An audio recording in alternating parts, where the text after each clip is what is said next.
Hello everyone, आप सभी लोगों का एक बार फिर से आपके अपने यूट्यूब चैनल मोहम्मद काशिफ इमरान में स्वागत है। दोस्तों, आज के इस वीडियो में हम लोग डिस्कस करने वाले हैं एक काफ़ी इंपॉर्टेंट टॉपिक को यहाँ पर हम एक्सप्लोर करेंगे। और ये इंपॉर्टेंट टॉपिक किससे रिलेटेड है? तो ये इंपॉर्टेंट टॉपिक है आपको पोर्टफोलियो से रिलेटेड। बेसिकली अगर आप इंडियन स्टॉक मार्केट में इन्वेस्ट करते हैं तो आपको पोर्टफोलियो का वर्ड आपने ज़रूर सुना होगा। बेसिकली पोर्टफोलियो का बेसिक डेफिनेशन क्या होता है, तो मैं आपको बता देता हूँ। Basically portfolio it's a kind of basket होता है। एक आपको बास्केट है, जैसे बास्केट में आपको अलग अलग टाइप के फ्रूट्स, अलग अलग टाइप के वेजिटेबल्स होता है ना, उसको हम बास्केट बोलते हैं। सेम वैसे ही स्टॉक मार्केट में क्या होता है ना कि अगर आपके पास में बहुत सारे बंच ऑफ स्टॉक्स है और वो जब स्टॉक मिल करके किसी एक जगह पर कलेक्ट होते हैं, किसी एक जगह पर रखते हैं, तो उसको हम पोर्टफोलियो बोलते हैं। ठीक है, तो ये थोड़ा बेसिक्स है। बाकी अगर मैं पोर्टफोलियो आपको डिज़ाइन कैसे करते हैं, आपको क्या क्या चीज़ों का ध्यान रखना है, किस किस टाइप के पोर्टफोलियो होते हैं, आपको बेसिक एलोकेशन किस तरीके से करना है। फॉर एग्जांपल के लिए अगर मैं आपको बताऊं कि आपके पास में फॉर एग्जांपल 1 लाख रुपीज़ है, कितना 1 लाख रुपीज़ अगर आपके पास में है और आप इसको बिल्कुल अग्रेसिव तरीके से इन्वेस्ट करना चाहते हैं, तो फिर आप इस तरीके के स्टॉक को चूज़ करना चाहिए। या फिर आप कंजर्वेटिव है, मतलब आप बिल्कुल ऐसा स्टॉक्स चाहते हैं जो बिल्कुल सेफ हो, ऐसा पोर्टफोलियो चाहते हो जो बिल्कुल सेफ से आप यहाँ पर हो, तो उस केस में आपको किस तरीके का इन्वेस्टमेंट होता है, ये सारे पॉइंट्स को यहाँ पर हम डिटेल में कवर करेंगे। तो ऑब्वियसली वीडियो काफ़ी इंफॉर्मेटिव होने वाला है, तो वीडियो को पूरा एंड तक जरूर देखिएगा। बाकी यहाँ पर टॉपिक आप देख सकते हैं, how to make best portfolio, ये यहाँ पर आज का हमारा टॉपिक है। तो चलिए आगे बढ़ते हैं। आगे बढ़ने से पहले अभी तक अगर आपने हमारे टेलीग्राम चैनल को सब्सक्राइब नहीं किया है तो मैं आपसे हाईली रिक्वेस्ट करूंगा कि टेलीग्राम चैनल को जरूर सब्सक्राइब कर लीजिए। और नेक्स्ट टॉपिक में अगर आप पार्टिसिपेट करना चाहते हैं तो उसमें भी आप पार्टिसिपेट कर सकते हैं, जिसमें पहला जो टॉपिक है वो आपको जस्ट लिस्टेड यानी कि जो न्यूली लिस्टेड स्टॉक्स है ना, आपको पता है कि अभी रिसेंट टाइम में स्टॉक मार्केट में बहुत सारी नई नई कंपनीज जो है हमको लिस्टेड होते हुए देखने को मिला है। तो इन सारी नई नई कंपनीज में से बहुत सारी ऐसी कंपनी है जिनमें आपको काफ़ी ज़्यादा ग्रोथ पोटेंशियल जो है वो हमको देखने को मिल रहा है। तो अगर आप चाहते हैं कि हम इस टॉपिक को एक्सप्लोर करें, न्यूली लिस्टेड स्टॉक्स में से कुछ बेस्ट स्टॉक आपके साथ डिस्कस करें, तो सिंपली आप कमेंट में 1 लिखिएगा। तो मैं पूरी कोशिश करूंगा आने वाले टाइम में इस टॉपिक को और भी ज़्यादा डिटेल में एक्सप्लोर किया जाए। बाकी साथ ही साथ में सेकंड टॉपिक जो हमारा रिसाइकलिंग इंडस्ट्री से रिलेटेड है, क्योंकि रिसाइकलिंग इंडस्ट्री बहुत बड़ी इंडस्ट्री है और इसमें आपको एल्यूमिनियम रिसाइकलिंग से लेकर के मेटल रिसाइकलिंग से लेकर के प्लास्टिक रिसाइकलिंग, हर अलग अलग टाइप के जो रिसाइकलिंग सेक्टर से रिलेटेड आपको स्टॉक्स देखने को मिलेगा। तो अगर आप चाहते हैं कि इस पूरी ओवरऑल इंडस्ट्री को हम डिस्कस करें तो सिंपली आप कमेंट में 2 लिखिएगा। अब चलिए वापस से आते हैं हमारे पोर्टफोलियो के ऊपर में। तो देखिए, सबसे पहले आपको यह समझना होगा कि पोर्टफोलियो जो है वो कितने टाइप के होते हैं। तो नॉर्मली पॉपुलर सिनेरियो में अगर मैं आपको बताऊं ना, वैसे तो बहुत सारे टाइप्स है इसके, पर पॉपुलर केसेस में जो है ना आपको यहाँ पर टोटल 6 अलग अलग टाइप के पोर्टफोलियो जो है वो यहाँ पर हमको बोला जाता है। अभी 6 में से कौन कौन सा है? तो सबसे पहले आपको कंजर्वेटिव पोर्टफोलियो हम बोलते हैं। उसके बाद आपको आता है बैलेंस पोर्टफोलियो। बैलेंस पोर्टफोलियो क्या होता है इसको भी आगे हम डिस्कस करेंगे एक एक को। उसके बाद आपको आता है अग्रेसिव पोर्टफोलियो, यानी कि ऐसा पोर्टफोलियो जहां पर आपको अग्रेशन काफी ज्यादा देखने को मिलेगा। जहां पर अग्रेशन रहेगा वहां पर आपको रिस्क फैक्टर ऑब्वियसली बहुत ज्यादा रहेगा, तो इसको भी आप ध्यान में रखिएगा। बाकी जो फोर्थ है वो आपको ग्रोथ पोर्टफोलियो हम बोलते हैं। ग्रोथ पोर्टफोलियो क्या होता है इसको भी हम आगे डिस्कस करेंगे। बाकी एक इनकम पोर्टफोलियो होता है, क्योंकि बेसिकली इनकम पोर्टफोलियो का क्या मतलब है ना कि ऐसे पोर्टफोलियो जो आपको सिर्फ डिजाइन किया गया है डिविडेंड, मतलब जो हाई डिविडेंड पेइंग जो स्टॉक्स है ना उसको ध्यान में रखते हुए अगर आप अपना पूरा पोर्टफोलियो डिजाइन करते हैं तो उसको हम पैसिव इनकम पोर्टफोलियो या फिर इनकम पोर्टफोलियो इसको कंसीडर किया जाता है। बाकी लास्ट में आपको आता है वैल्यू पोर्टफोलियो, यानी कि ऐसे स्टॉक जो कि आपको बिल्कुल अंडर वैल्यू स्टॉक्स को अगर आप फाइंड आउट करके और आप पोर्टफोलियो बनाते हैं पूरा का पूरा, तो वो आपको वैल्यू पोर्टफोलियो कंसीडर किया जाता है। अब चलिए आगे बढ़ते हैं, एक एक करके सारे पोर्टफोलियो को यहां पर समझते हैं। देखिए, आप कोई भी पोर्टफोलियो अगर आप बनाते हैं ना तो उसमें उसका जो रिटर्न है, basically end of the day as a retail investor आपकी जो रिक्वायरमेंट क्या है, तो ऑब्वियसली आपकी रिक्वायरमेंट है कि आपको ज़्यादा से ज़्यादा जो है ना वो आपको रिटर्न्स देखने को मिले। और ज़्यादा से ज़्यादा रिटर्न्स जो है वो आपको कब देखने को मिलता है? तो एक बहुत सिंपल फॉर्मूला है स्टॉक मार्केट में, आपको पता है वो क्या है? तो वो है आपका टाइम हॉरिजन, यानी कि आप कितने समय के लिए जो है ना किसी स्टॉक में या किसी सेक्टर में या पूरे पोर्टफोलियो को कितने समय तक आप होल्ड करके रख रहे हैं। क्योंकि जितना लंबा समय तक आप होल्ड करेंगे बहुत ज़्यादा हाई चांसेस है कि आपको जो रिटर्न्स है वो उतने ज़्यादा हाई देखने को मिलेगा। तो टाइम हॉरिजन आपका जितना ज़्यादा बढ़ते जाएगा, आपका जो रिस्क फैक्टर है वो ऑब्वियसली यहाँ पर कम होते जाएगा और जो रिटर्न्स की जो पॉसिबिलिटी है वो यहाँ पर हमको बढ़ते हुए जाएगा। और सेम इसको वाइस वर्सा कर सकते हैं। अगर आप इसका जो टाइम हॉरिजन है बिल्कुल छोटा है, 1 साल 2 साल के लिए अगर आप किसी कंपनी में किसी सेक्टर में अगर आप इन्वेस्ट करते हैं तो वहां पर जो रिस्क फैक्टर है वो काफ़ी ज़्यादा हो जाता है। रीज़न उसके पीछे ये है ना कि बहुत सारे आपको गवर्नमेंट की आपको पॉलिसीज़ में चेंजेस आता है, कंपनी में कुछ कुछ फेजेज आते हैं जब कंपनी बहुत बुरा परफॉर्म करती है।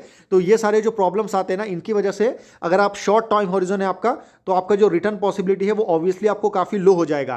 तो इस चीज को आप बिल्कुल आप बोल सकते हैं कि किसी भी पोर्टफोलियो को डिजाइन करने में ये सबसे बेसिक प्रिंसिपल है, टाइम हॉरिजन, इसको आपको समझना है। और इसको आप जब तक नहीं समझेंगे तब तक आप स्टॉक मार्केट में लॉन्ग रन में आप अच्छा नहीं कर सकते, ठीक है। तो इस चीज को आपको ध्यान में रखना है। अब चलिए आगे बढ़ते हैं, पहले स्टॉक पोर्टफोलियो की बात करते हैं। तो पहला पोर्टफोलियो कौन सा है, तो ऑब्वियसली कंजर्वेटिव पोर्टफोलियो जिसको हम बोलते हैं। कंजर्वेटिव पोर्टफोलियो से आप क्लियरली यहां पर समझ सकते हैं। यहां पर अगर आप ध्यान से देखेंगे तो कंजर्वेटिव पोर्टफोलियो में क्या होता है ना, सबसे पहले आपको आता है रिस्क फैक्टर को अगर आप ध्यान से देखेंगे तो रिस्क फैक्टर आपको यहां पर आप बोल सकते हैं कि ये लो है, ये आपको मीडियम है और ये आपको हाई है। ये आपको ग्राफ अगर आप बोलेंगे तो रिस्क फैक्टर जो है वो आपको काफ़ी ज़्यादा लो देखने को मिलेगा।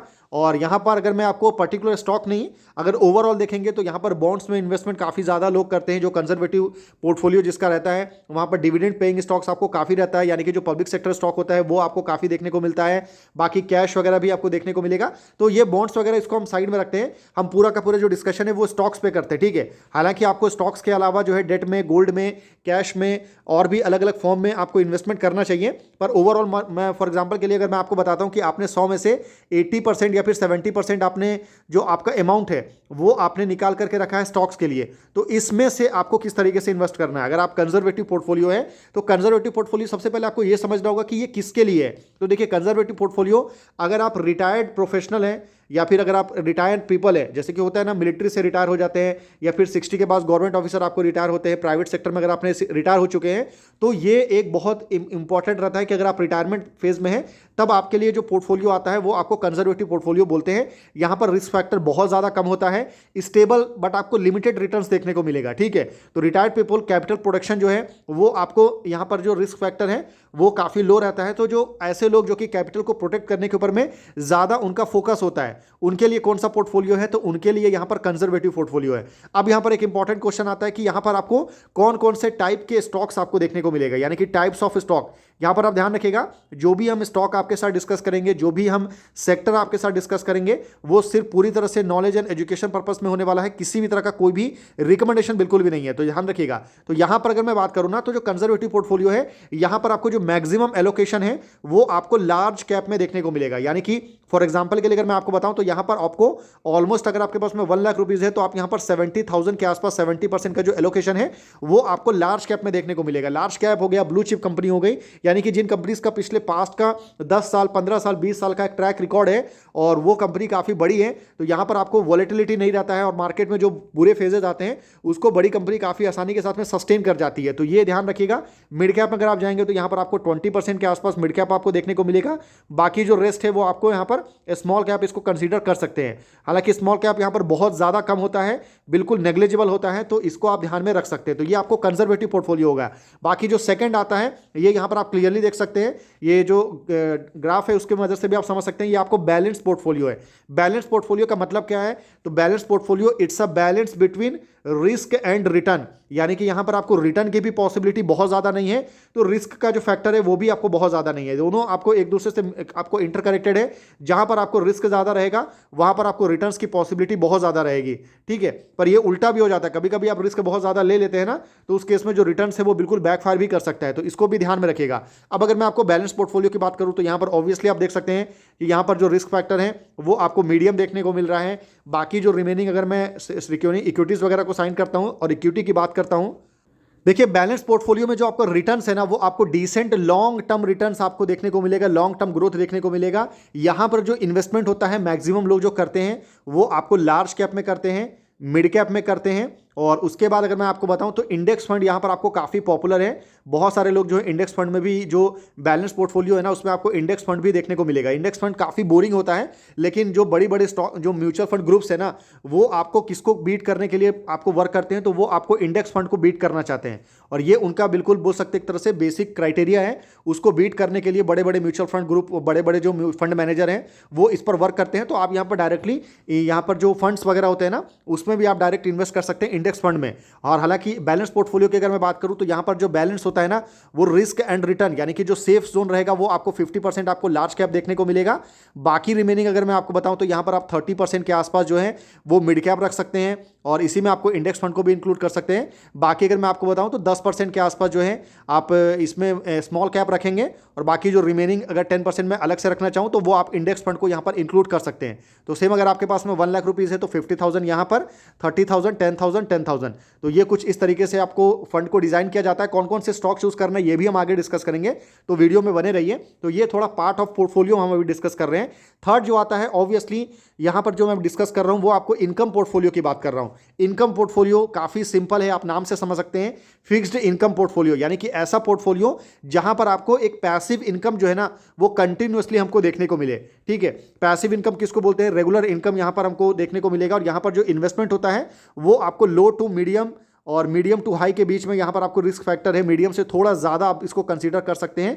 ये टोटल आपको साइज रहता है, और यहाँ पर हाई डिविडेंड स्टॉक्स हम हमेशा चूज करते हैं, और आपका जो पोर्टफोलियो है उसका मैक्सिमम पोर्शन जो है वो हाई डिविडेंड पेइंग स्टॉक में जाता है। आप इसको 40 से लेकर के 50-60 तक भी आप लेकर के जा सकते हैं। उसके बाद जो रिमेनिंग सेगमेंट आता है ना उसमें आपको क्या क्या आता है, तो स्टेबल आपको यहाँ पर कंपनीज हम यहाँ पर कंसीडर करते हैं। और नॉर्मली आपको इनकम पोर्टफोलियो में ऐसी कंपनी जो कि PSU है, बड़ी बड़ी जो PSU कंपनी है ना जो कि अच्छा खासा डिविडेंड देती है, जिसका डिविडेंड यील्ड अच्छा होता है, वो यहाँ पर आपको कंसीडर किया जाता है। तो हाई डिविडेंड स्टॉक रहता है, स्टेबल कंपनीज देखते हैं, suitable for passive income Sikar, यानी कि आप ऐसे इन्वेस्टर हैं जो कि पैसिव इनकम खोज रहे हैं, तो वो आप यहाँ पर ना ऐसी कंपनीज का लिस्ट बना सकते हैं, और उसके बाद जो है डिविडेंड पेइंग स्टॉक्स को आप यहाँ पर कंसीडर कर सकते हैं। अब अगर मैं नेक्स्ट स्टॉक की बात करूँ, नेक्स्ट पोर्टफोलियो की बात करूँ, तो वो है आपको अग्रेसिव पोर्टफोलियो। अग्रेसिव पोर्टफोलियो आप नाम से समझ सकते हैं, यहाँ पर जो रिस्क फैक्टर है वो बहुत ज़्यादा रिस्की है। यहाँ पर हम हाई ग्रोथ स्टॉक्स को काफ़ी ज़्यादा वैल्यू देते हैं, और यहाँ पर आपको हाई रिस्क हाई रिटर्न रहता है, और यहाँ पर मिड कैप स्मॉल कैप में काफ़ी ज़्यादा इन्वेस्टमेंट रहता है। अब लार्ज कैप जो रहता है ना वो कंपेरेटिवली काफ़ी लो होता है, क्योंकि नाम से आप समझ सकते हैं अग्रेसिव है। अग्रेसिव में भी एक और पोर्टफोलियो आता है जिसको हम बोलते हैं वेरी अग्रेसिव। जो वेरी अग्रेसिव वाला सेगमेंट है ना, यहाँ पर आपको जो लार्ज कैप का जो पोर्शन है वो बिल्कुल नेग्लिजिबल रहता है, बिल्कुल जीरो रहता है। पर जो अग्रेसिव पोर्टफोलियो है इसमें आपको 20% लार्ज कैप देखने को मिलता है, बाकी जो रिमेनिंग 80% है ना उसमें आपको 50% आपको स्मॉल कैप देखने को मिलेगा। और बहुत सारे केसेस में जो इन्वेस्टर हैं वो आपको माइक्रो कैप के तरफ भी जाते हैं, हालांकि माइक्रो कैप बहुत ज़्यादा रिस्की होता है, तो इस सारे फैक्टर को भी ध्यान में रखना है। बाकी जो रिमेनिंग पोर्शन है वो आप मिड कैप में जाते हैं, इंडेक्स फंड भी यहाँ पर आप चूज कर सकते हैं। और नॉर्मली यहाँ पर अग्रेसिव पोर्टफोलियो में ना सिर्फ आपको सेक्टर से मतलब नहीं है, जो साइज ऑफ जो स्टॉक्स है वो उससे मतलब नहीं है। यहाँ पर जो आप पर्टिकुलर जो स्टॉक चूज करते हैं ना वो काफ़ी इंटरेस्टिंग होता है, क्योंकि यहाँ पर हम हमेशा न्यू एज बिजनेसेस जो होते हैं ना, न्यू एज बिजनेस, जैसे फॉर एग्जाम्पल के लिए अगर मैं आपको बताऊँ तो अनंत राज हो गया जो कि डेटा सेंटर में वर्क कर रहा है, नेटवर्क टेक्नोलॉजी हो गया, ऐसी कंपनी जो कि न्यू एज बिजनेस में आपको वर्क कर रही है, केन्स टेक्नोलॉजी हो गया, उनके ऊपर में काफ़ी ज़्यादा फोकस होता है। तो ये पर्टिकुलर ध्यान में रखिएगा। और जो भी न्यू एज बिजनेसेस होता है, जो भी हाई ग्रोथ स्टॉक जिसमें पोटेंशियल आपको दिखता है ना, वो आपको नॉर्मली क्या होता है, बहुत ज़्यादा ओवर वैल्यू होता है। तो वैल्यूएशन को हमेशा एस्टिमेशन को बीट करना बहुत मुश्किल होता है। तो ये सारे भी पॉइंट्स हैं जिसको आपको ध्यान में रखना है। तो यहाँ पर वैल्यूएशन एक बहुत बड़ा कंसर्न होता है, क्योंकि नॉर्मली जो ऐसी कंपनी है ना जो हाई ग्रोथ सेक्टर के स्टॉक रहते हैं उसको मार्केट हमेशा से बहुत ज़्यादा वैल्यूएशन देता है। तो इस पॉइंट को भी आपको ध्यान में रखना है। देखिए उसके बाद आता है आपको ग्रोथ पोर्टफोलियो। अगर मैं ग्रोथ पोर्टफोलियो की बात करूं ना तो ये नाम से आप समझ सकते हैं, यहां पर आपको लार्ज कैप, मिड कैप और स्मॉल कैप से कोई मतलब नहीं है। यहाँ पर कोई भी कंपनी जो कि लिस्ट होती है और आपको देखने को लग रहा है कि बहुत ज़्यादा पोटेंशियल है, किसका पोटेंशियल है, तो आपको यहाँ पर पोटेंशियल है कि बहुत ज़्यादा ये कंपनी ग्रोथ दिखा सकती है। और ये ग्रोथ आपको कैसे पता चलता है? सबसे इंटरेस्टिंग क्वेश्चन लोग पूछते हैं कि सर आपको ये कैसा पता चलेगा कि इस कंपनी में ग्रोथ आ सकता है? तो ये इसके लिए बहुत ही सिंपल सा आप फॉर्मूला नहीं, बहुत सिंपल तरीके से आप ये समझ सकते हैं कि कंपनी का जो मैनेजमेंट है उसका जो रेवेन्यू गाइडेंस वगैरह है वो आपको किस तरीके से, उस सेक्टर में आपको रेवेन्यू गाइडेंस क्या चल रहा है, उस सेक्टर की और जो रिमेनिंग कंपनीज है वो आपको किस तरीके से परफॉर्म कर रही है, बाकी कंपनी का मैनेजमेंट का गाइडेंस क्या है, और सबसे ज़्यादा इंपॉर्टेंट कि उस सेक्टर जो है ना वो अभी आपको हेडविंड में है या फिर आपको टेल विंड में है, ये चीज़ आपको ध्यान रखना है। और सेक्टर में गवर्नमेंट का एलोकेशन कैसा है, मतलब गवर्नमेंट उस सेक्टर को लेकर के क्या सोच रही है, क्या गवर्नमेंट का हमको PLI स्कीम्स यानी कि प्रोडक्शन लिंक इंसेंटिव के थ्रू गवर्नमेंट इस सेक्टर को प्रमोट कर रही है, या फिर गवर्नमेंट यहाँ पर टैक्सेस वगैरह बढ़ा रही है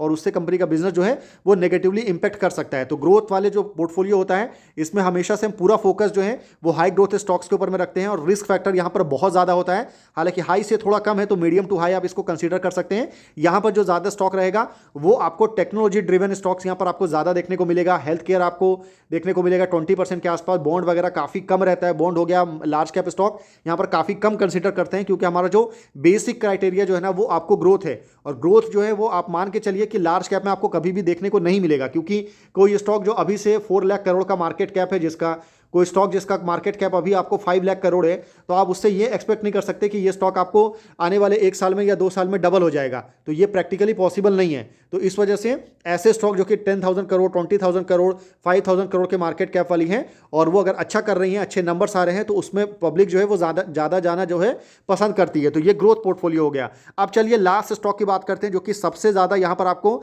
स्टॉक मार्केट का जो नॉलेज है ना, वो अगर आप किसी पोर्टफोलियो को डिज़ाइन करना चाहते हैं तो वो इस पोर्टफोलियो को डिज़ाइन करने में यूज़ होता है। वो कौन सा है? तो वो है आपको वैल्यू पोर्टफोलियो। देखिए बेसिकली वैल्यू पोर्टफोलियो से मतलब ये है कि आप जो भी पैसा इन्वेस्ट करने जा रहे हैं, फॉर एग्जांपल के लिए अगर मैं आपको बताऊं, कोई एक कंपनी है जो कि आज आपको 100 रुपीज़ पे मिल रही है, और वही अगर आपको पता है कि आने वाले टाइम में बहुत ज़्यादा पॉसिबिलिटी है कि इस कंपनी के जो प्राइसेस हैं वो आपको गिर सकते हैं, उस केसेस में क्या होगा? तो ये स्टॉक आपको आने वाले 2 दिन में या आने वाले 10 दिन में, 1 महीने में ये स्टॉक आपको गिर करके फॉर एग्जांपल के लिए 90 रुपीज़ पर आ गया due to thousands of reason. तो अब सीधी सी बात है, अगर उसी प्राइस को, उसी स्टॉक को देने के लिए अगर मैं आपको 100 रुपीज़ दूँ और मैं आपको 90 रुपीज़ दूँ, तो आप 90 रुपीज़ देना पसंद करेंगे। मतलब क्या है? तो हम हमेशा से जो है ना, एज ए इंडियन जो है, हमारा जो मेंटेलिटी रहता है कि हम हमेशा से अंडर वैल्यू स्टॉक को चूज़ करते हैं। अभी अंडर वैल्यू स्टॉक हमेशा से मार्केट में भी अगर आप जाएंगे, चाहे वेजिटेबल्स लेने जाएं, चाहे आप फ्रूट्स लेने जाएं, चाहे आप शॉपिंग करने के लिए जाएं, तो आप कोशिश करते हैं कि सस्ते से सस्ता में मिले। पर सेम चीज़ जब हम स्टॉक मार्केट में आते हैं तो हम इसको ज़्यादा वैल्यू नहीं देते, लेकिन हमको देना चाहिए, क्योंकि वैल्यूशन जो है वो काफ़ी ज़्यादा इंपॉर्टेंट रोल प्ले करता है, और वैल्यूशन एक बहुत बड़ा ट्रिक है।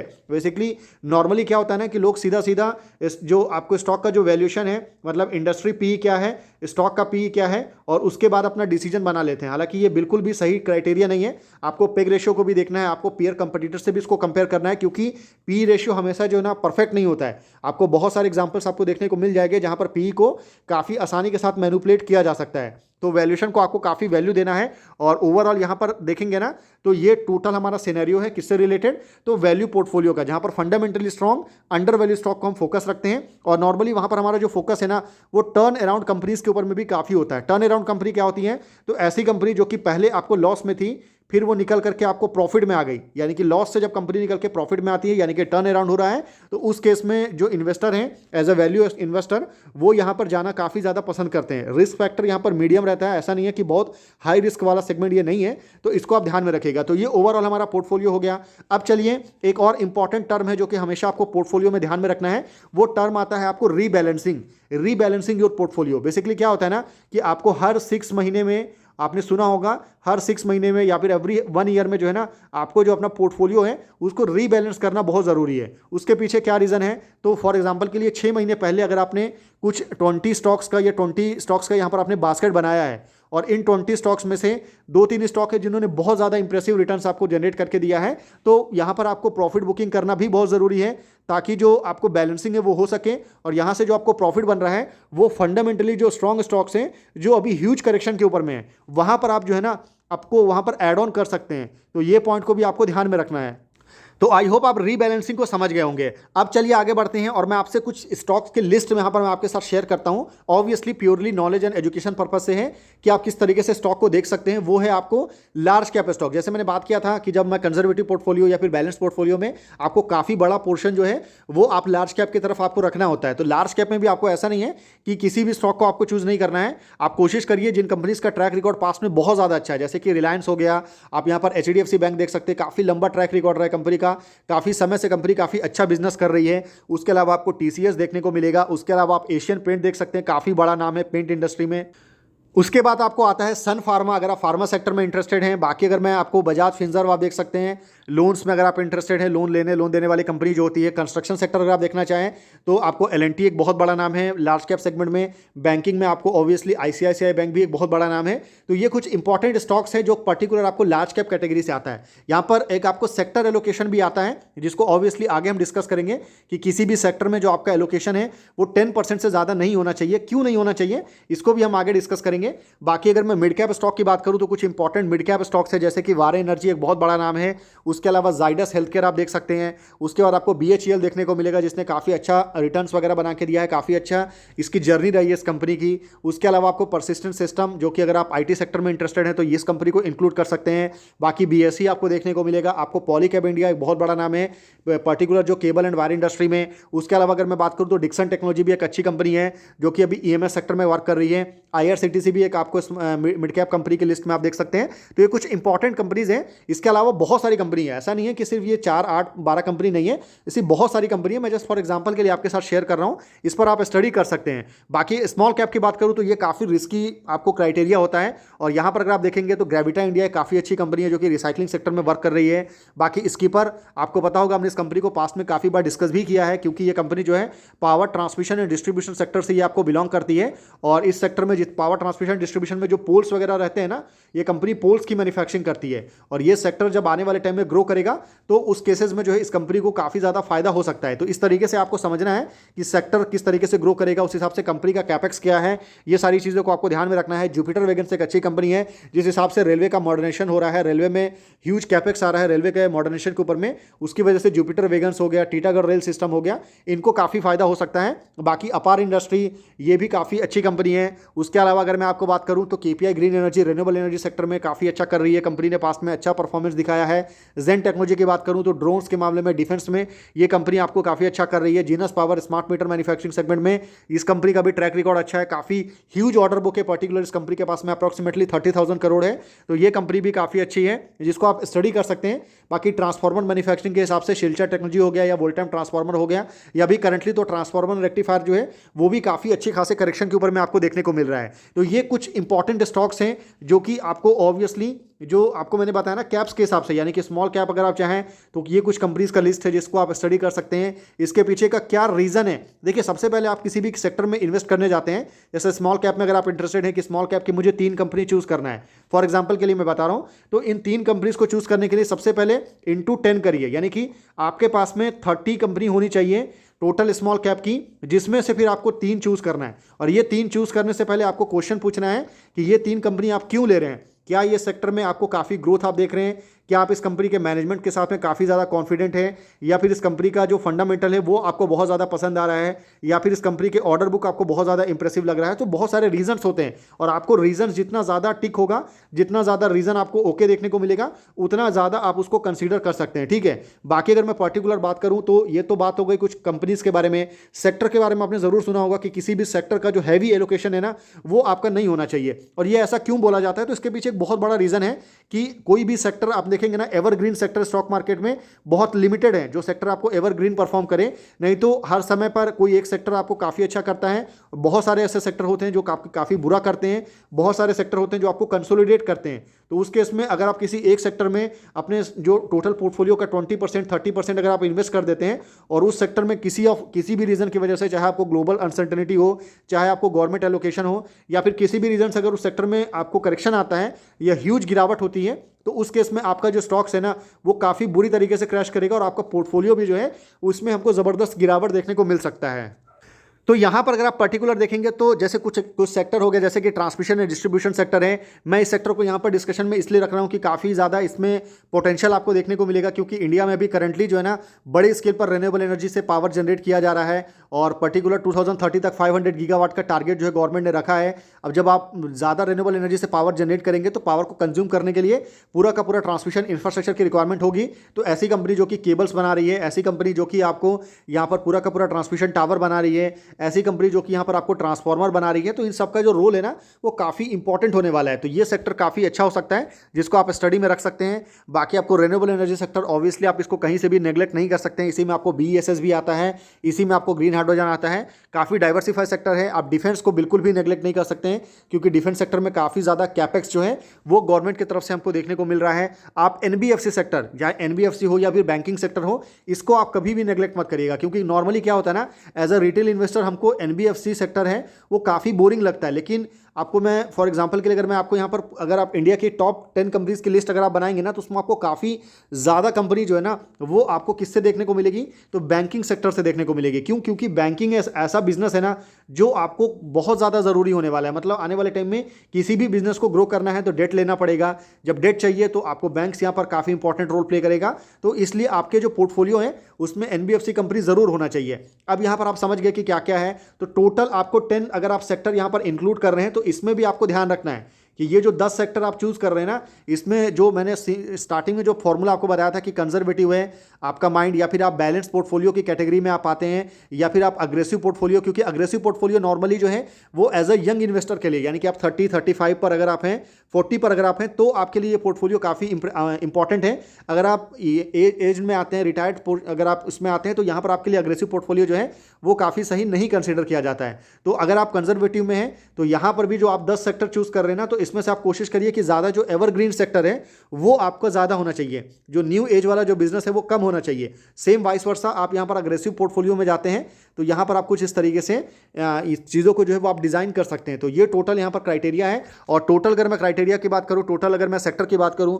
तो आपको पता है कि आपको एक बहुत इंपॉर्टेंट सेक्टर है शिप बिल्डिंग का, और इसमें आपको बहुत सारी इंपॉर्टेंट कंपनी है, चाहे आपको कोचिन शिपयार्ड हो, चाहे आपको जीआरएसई हो, गार्डन रीच शिप बिल्डर्स हो, चाहे आपको यहाँ पर मैजगांव डॉकयार्ड शिप बिल्डर्स लिमिटेड आपको देखने को मिले। तो बहुत सारी इंपॉर्टेंट कंपनी है जिन्होंने पास में काफ़ी अच्छे आपको रिटर्न्स भी बना करके दिया और काफ़ी अच्छा अपने बिजनेस में करके भी दिखाया है। तो ये भी एक इंपॉर्टेंट सेक्टर है जिसको आप स्टडी कर सकते हैं। हॉस्पिटल हेल्थ केयर सेक्टर भी काफ़ी अच्छा है। बाकी ओवरऑल अगर आप देखेंगे ना तो टोटल 17-18 सेक्टर आपको देखने को मिलता है। तो ज़रूरी नहीं है कि आपको सारे सेक्टर में पार्टिसिपेट करना है। आपको एज अ इन्वेस्टर या एज अ इंडिविजुअल आपको जो आपका स्ट्रेंथ है ना, आपके स्ट्रेंथ और आपके वीकनेसेस जो है वो आपको पता होना चाहिए। यानी कि ऐसा ज़रूरी नहीं है कि आपको सारे सेक्टर की पूरी अच्छी तरीके से समझ हो, सारे सेक्टर का जो सप्लाई चेन है वो आपको समझ में आता हो, क्योंकि बहुत सारे लोग होते हैं जिनको फार्मा सेक्टर की बिल्कुल भी समझ नहीं होती है कि इसमें सीडीएमओ का बिजनेस क्या होता है, इसमें हॉस्पिटल किस तरीके से पैसे को जनरेट करते हैं, या फिर पेशेंट इंश्योरेंस सेक्टर किस तरीके से काम करता है। तो आपको एज अ इंडिविजुअल आपको ये पता होना चाहिए कि आपका स्ट्रेंथ क्या है,